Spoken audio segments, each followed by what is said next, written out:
Olá, pessoal.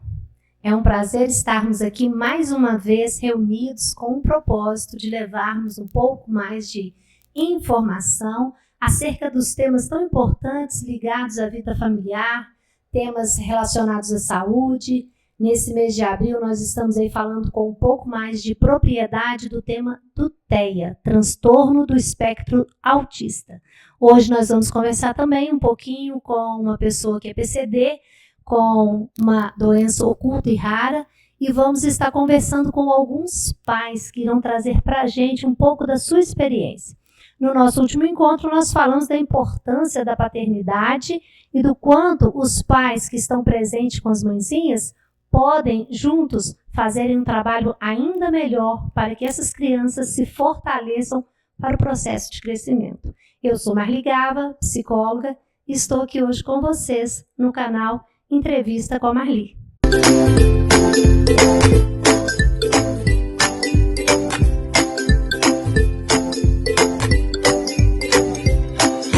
Pessoal, é um prazer imenso receber aqui esse casal hoje, a nossa querida Fernanda e o Alexandre. A Fernanda aí que é influencer, que tem um canal aí muito bacana na internet, que está fazendo um trabalho junto com várias famílias e outras pessoas que estão precisando aí, né, de inspiração. Sim. Seu canal chama Sonho de Lar 23. Isso. E eu vou pedir para eles se apresentarem um pouco para vocês conhecerem quem são a Fernanda e o Alexandre. Bem, primeiramente agradeço o convite, né? A gente ficou muito feliz, honrado, né, de falar de um tema tão importante que com certeza vai ajudar outras famílias que passam por esse processo, né? Eu me chamo Fernanda, sou casada com o Alexandre. Nós somos pais do Davi e do pequeno Gaelzinho, né, amor? Sim. E trabalho como cabeleireira também, né? Foi a minha profissão inicial. E a vida de influencer me pegou meio assim, desprevenida, foi despretensiosamente, né? Foi aos poucos e quando eu vi... Foi te cativando. Foi cativando e aí tomou um rumo que eu não esperava, mas que hoje é uma das minhas grandes paixões, né? Falar com os meus seguidores, incentivar, influenciar, falar positivamente e falar sobre um tema que eu amo, que é família. Que bom! E você, Alexandre, trabalha com o quê? Sou servidor público, da área de segurança pública, tá? E atualmente, no caso, eu e o Fernando, estamos casados há quase 3 anos, né, amor? Isso. 3 anos. Temos o Gael, nosso pequenininho de 2 aninhos, e o Davi, nosso maior, o 01, né, como eu falo, tem 11 anos. Completou hoje Agora dia 17, isso mesmo, dia 17. 17.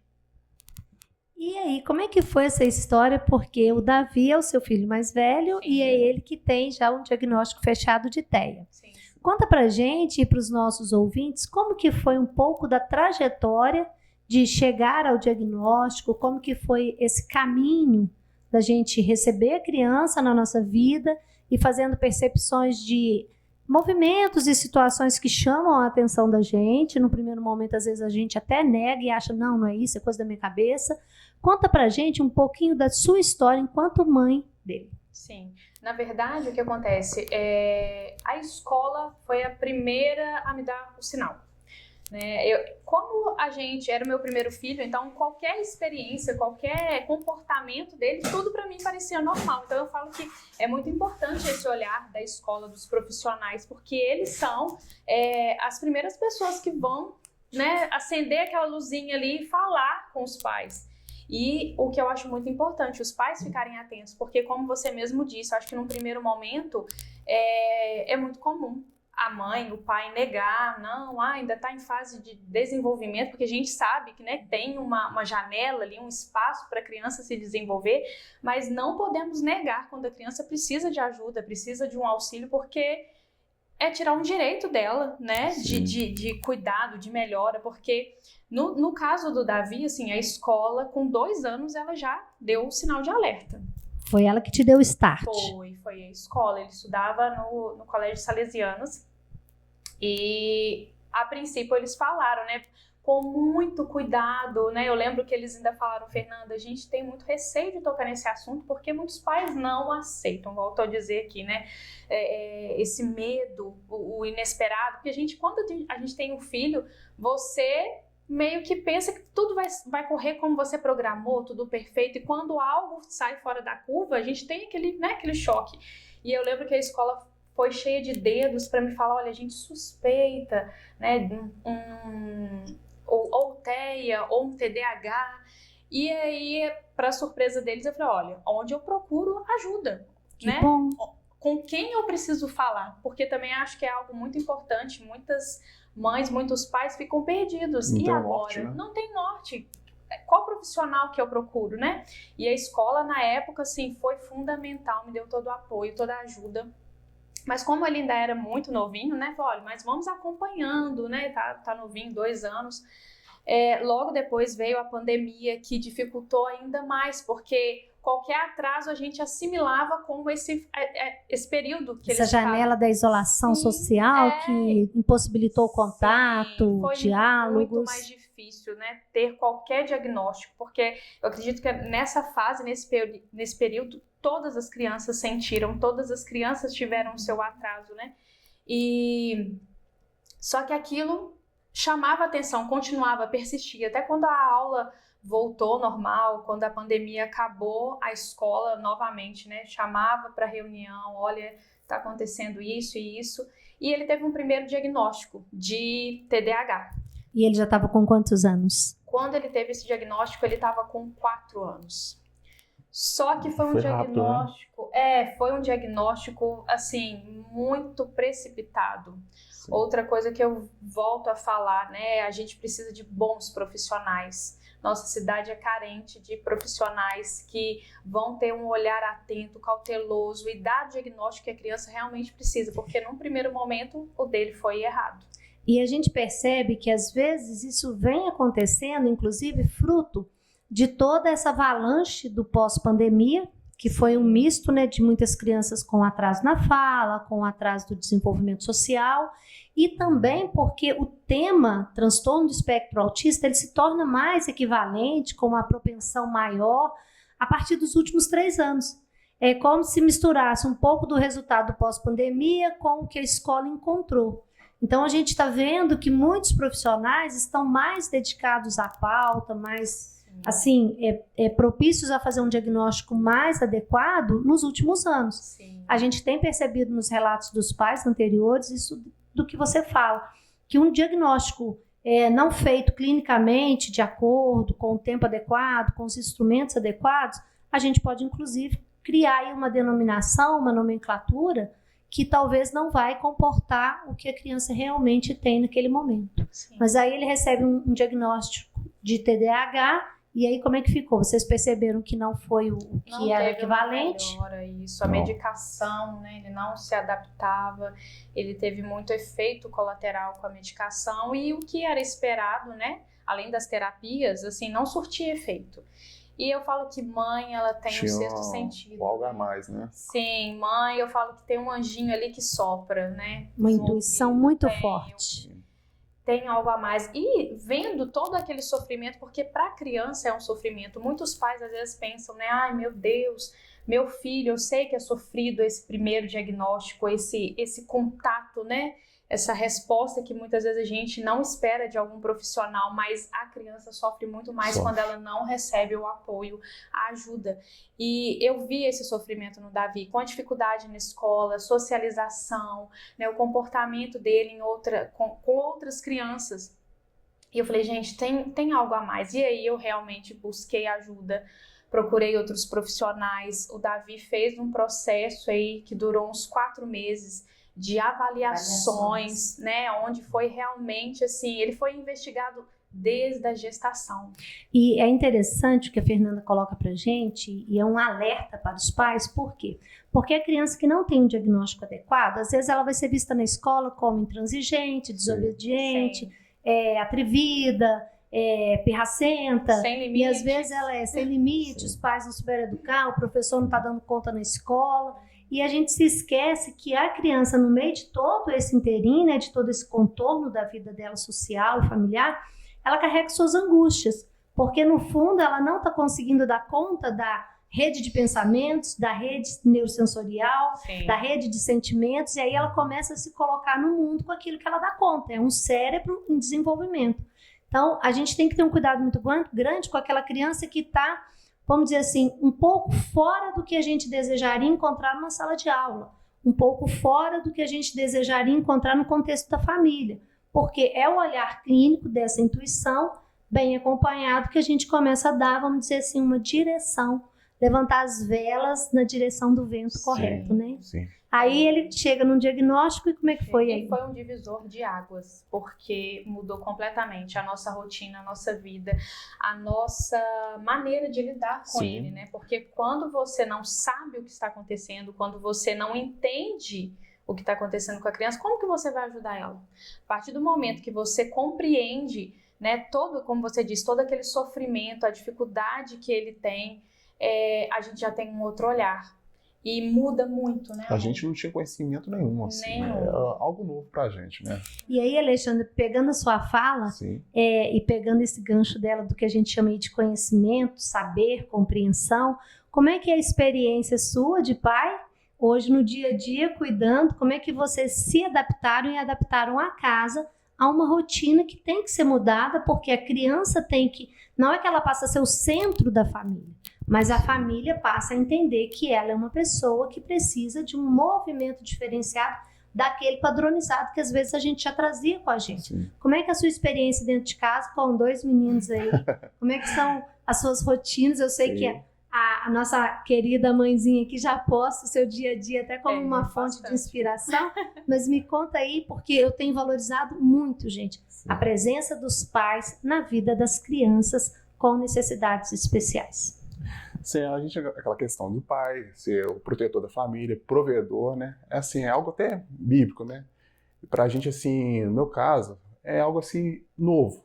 Aí eu vou buscar mais informações e tal, e aquela pressão. A gente tem uma cobrança, né, com o pai, de fazer o melhor para nossos filhos. Nesses casos, eu busquei mais informações, tive, assim, mais discernimento, mais paciência, né? Com relação a certas coisas, né, que a gente acha que tudo é birra de criança, mas não é. A verdade não é essa. Porque antigamente a gente foi criado daquele jeito, castigo, punições, às vezes severas, né, proibições. Exatamente, mas no caso do Davi, ele tem no caso Teia, não é bem assim. A gente tem que ser mais compreensivo, né? Saber conversar, saber o momento de agir, a gente age com mais cautela, sabe? E assim, se a gente não tivesse nenhum conhecimento, seria algo muito, muito mais difícil. Eu gosto muito de lembrar, igual a Fernanda fala, né? A gente não nasce pai nem mãe. O primeiro filho é o que sofre mais com a gente, né? Porque ele é o nosso primeiro professor, é o que vai nos ensinar a ser pai e mãe. Exatamente. Aí o segundo a gente já vai saindo um pouco mais descolado, a gente já vai, né, lidando melhor com a coisa. Mas você tocou num ponto muito importante, que é a paciência. Sim. Principalmente nos momentos que a criança desregula. Por quê? Não adianta eu tensionar um momento que a criança já está numa descarga neuroquímica ali que traz o mundo dela todo como um vulcão em erupção. Eu tenho que esperar aquela temperatura baixar, eu tenho que esperar ela voltar para mostrar para ela um apoio, mas também direcionar aquilo que foi certo e o que não foi. Então, assim, o limite que a gente procura dar para todas as crianças precisa ser pautado na educação do amor, na pedagogia do amor. A criança que tem necessidades especiais, ela é uma criança que vai requerer muito mais dessa pedagogia do amor. Sim. É muito bem lembrado quando você fala que a gente tem que ter mais paciência, suspender as nossas educações anteriores, né? O papai e a mamãe faziam assim comigo, mas eu não posso fazer assim. Sim. Eu vou ter que mudar, né? A gente tem até meio que um código, né, amor? Porque às vezes, assim, a rotina do dia a dia, às vezes eu tô mais agitada, mais estressada, e aí, amor, a gente tem quase que um sinal, né? Ele me policia, eu policio o amor. Que bacana. Porque um tá ali pra somar com o outro, exatamente, né? O casal é assim, né? E uma coisa que a gente pode observar com relação ao Davi, quando ele vai se conversar com a gente, ele fica muito confuso em expressar as emoções dele. A gente tem que ficar lá meio que tentando... esperando ele garimpar. Exatamente. Pra saber o que realmente ele tá sentindo, entendeu? Que assim, aí a partir disso a gente pode ter uma conversa mais tranquila com ele e tal. A gente, opa, por causa disso. E a gente percebe que isso também, gente, é fruto daquilo que a gente já tem no mundo comum, chamado ansiedade, que para a criança que tem TEA, essa ansiedade ela é igual uma, vamos dizer assim, eu vou falar assim, você tem uma gasolina que você põe ali, que é uma gasolina X no carro, e tem aquela turbo, né? Aquela que é fluida, aquela que, né? Sim. A criança, a ansiedade dela geralmente é uma coisa mais turbo, né? Ele é muito assim. No TEA, então, ela fica turbo mesmo. E às vezes ele quer falar, tá tentando entender o que ele tá sentindo, e às vezes a criança não está encontrando, inclusive, a palavra adequada, porque o simbolismo da palavra ainda não faz um significado porque ela está sentindo. Então, é um caminho educacional que demora muito mais tempo do que a gente espera. Sim. E ele é muito assim, acelerado, sabe? Uma hora ele tá falando A, aí fala B, aí volta, vai pro C, vai pro Z, aí é um misto calma, de... Davi, né? Calma. Né? Vamos sentar e vamos colocar organizar. tudo em ordem. Vamos organizar os pensamentos. Eu brinco muito assim com todo mundo, calma na alma. Vamos com calma na alma que a gente chega lá. Mas olha só, eu gostaria que vocês me falassem rapidamente da importância das terapias multidisciplinares como uma forma, né, de termos instrumentos que sejam de apoio nesse processo para as famílias, porque a escola fez o seu papel muito bem, no caso de vocês, né, educadores que conseguiram ter um olhar humanizante. E a gente percebe que é uma rede que se estende. Como é que tem sido esse apoio que vocês oferecem ao Davi? Qual a importância disso na vida das crianças? Porque eu tenho alertado muito aos pais que as terapias multidisciplinares são instrumentos essenciais para as pessoas com deficiências e, no caso do TEA, ainda mais. No caso do Davi, foi muito importante para ele também entender, compreender o que acontecia com ele. Até uma fala, né, curiosa, quando ele recebeu o diagnóstico, ele falou, né, com a psicóloga, eu quero saber o que acontece comigo, por que eu sou assim. Então, a partir do momento que ele teve a ajuda profissional, ele conseguiu organizar, entender, né, saber que às vezes ele ia ter um pouco mais de dificuldade, né, na escola, com os afazeres de casa, mas que ele é capaz. Ele sente incomodar também. Porque a autoestima da criança, quando ela não se entende, não compreende o que está acontecendo com ela, se ela não tiver com a autoestima ali trabalhada, é muito mais difícil. Então, assim, nessa questão, eu percebi que o Davi, ele conseguiu compreender o que acontecia com ele, entender as limitações dele, né? E que, principalmente, ele era capaz, no tempo dele, da forma dele. Isso foi realmente, assim, um fator que marcou. E tanto é que, a partir do momento que a gente descobriu que a gente teve o diagnóstico, que ele começou com as terapias, ele mudou muito. O Davi era completamente introvertido. É a rede de apoio, né, que a gente chama, né? Família, escola e equipe multiprofissional. Ele chegou, né, nas primeiras sessões, ele não conseguia olhar nos olhos das pessoas, ele sempre de cabeça baixa. Hoje a gente, na verdade, tem até um outro desafio, que é o quê? Né, o Davi, ele viu muito suporte, e aí muitas pessoas olham e falam, ele não é autista. Né? Então, se ele autista tem que ter cara, né? Então a gente tem aí um outro desafio, mas assim, essa questão, né, de fazer o acompanhamento, de fazer um trabalho bem feito, a gente nota a diferença, né? A gente vê como que a criança se desenvolve a cada dia e não tem limites. Né? Muitas vezes os pais podem pensar assim, não vai surtir efeito, não vai ter uma melhora, e a melhora é significativa. Mas Sim. É uma melhora continuada. A gente começa com a terapia e tem que lembrar assim, vai ser um processo continuado. E isso que vocês colocam hoje, né? A gente teve aí uma reformulação no CID-11, né, na nossa reclassificação aí de algumas formas de pontuarmos as questões das doenças. Hoje a gente coloca o transtorno do espectro autista e a gente já até não menciona mais esses chamados níveis, justamente porque isso criou nas pessoas muitas vezes um pré-julgamento Sim. sobre uma proposta de habilidades sociais do indivíduo e que cada pessoa com TEA é uma pessoa única. O que a gente, enquanto sociedade, precisamos entender é que a criança está identificada ali, a gente tem o colarzinho, a gente tem a carteirinha. Não importa se eu estou olhando para a criança e eu estou falando assim, não, essa criança não tem cara, essa criança não está apresentando uma estereotipia, ela não está apresentando nenhum sinal, o sintoma daquela olhar tradicional que a gente teve durante muitos tempos, né? Que a pessoa não faz contato, a pessoa não conversa, a pessoa é retraída. Não.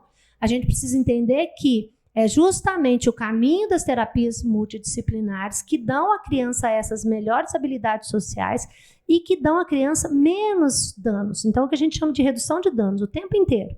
Então, a gente precisa respeitar os pais, respeitar a criança, respeitar a identificação da criança, seja no tratamento de uma fila, em qualquer lugar que ela for. E se eu não consigo entender, quem precisa estudar sou eu. Então, a gente precisa criar essa linha de construção de que, olha, eu ainda não entendo como funciona, eu estudo. E aí, para a gente caminhar para a nossa finalização, eu queria que vocês me falassem, assim, em termos de políticas públicas, o que a gente ainda precisa melhorar no atendimento a essas crianças, principalmente as crianças de baixa renda, o que vocês percebem enquanto pais de uma criança atípica, o que a gente pode estar buscando em torno dessa chamada inclusão social? Com toda certeza, a assistência mesmo para as famílias, porque no nosso caso, por exemplo, quando a gente compartilhou sobre o diagnóstico do Davi, a primeira pergunta assim, que lotou o meu direct: qual profissional você foi, como você conseguiu esse diagnóstico, eu desconfio que meu filho tem, eu desconfio que a minha filha tem, o que eu faço, onde eu levo?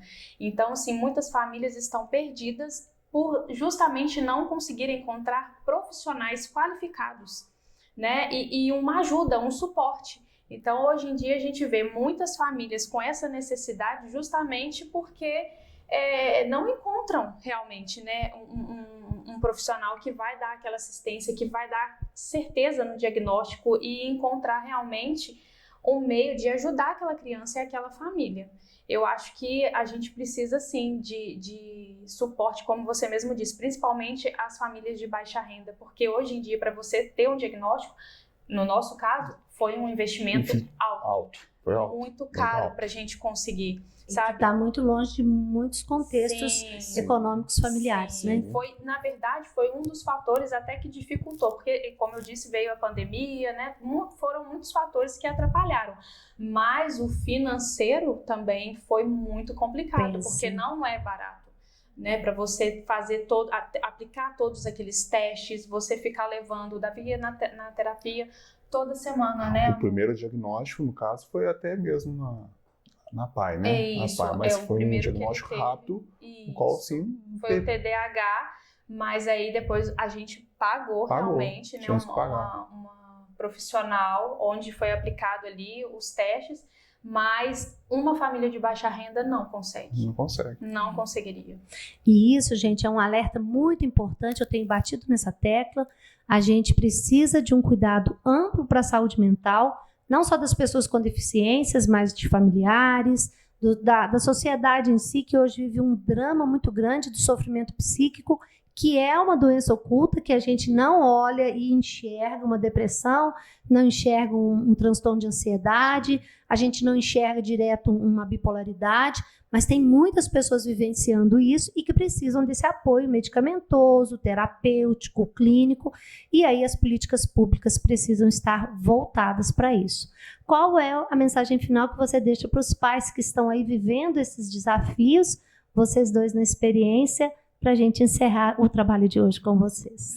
Eu digo para os pais, não tenham medo. Não tenham medo de um diagnóstico, não tenham medo de buscar ajuda, né, de ouvir o filho de vocês, porque a partir do momento que você abraça, que você aceita o filho de vocês do jeitinho que ele e que vocês vão buscar ajuda, vocês vão encontrar ali meios, né, de ajudar a criança de vocês e de ver a família, né, amor, se transformar.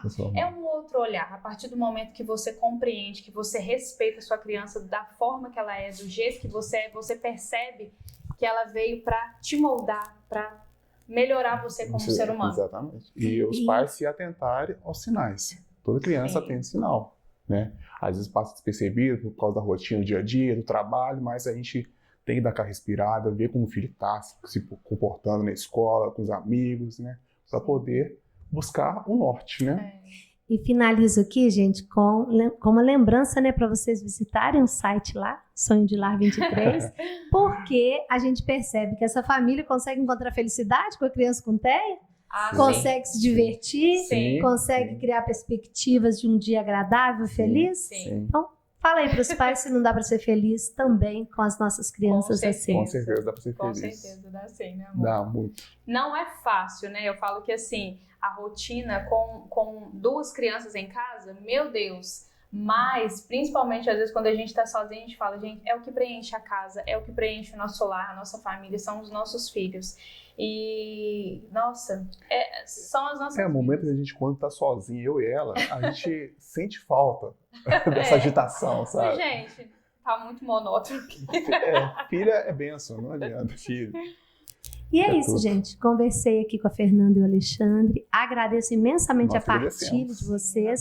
Espero que a história de vida deles contemplem aí as buscas que vocês estão fazendo, que sirvam de aprendizado e que a gente possa continuar caminhando juntos. Um abraço a cada um de vocês.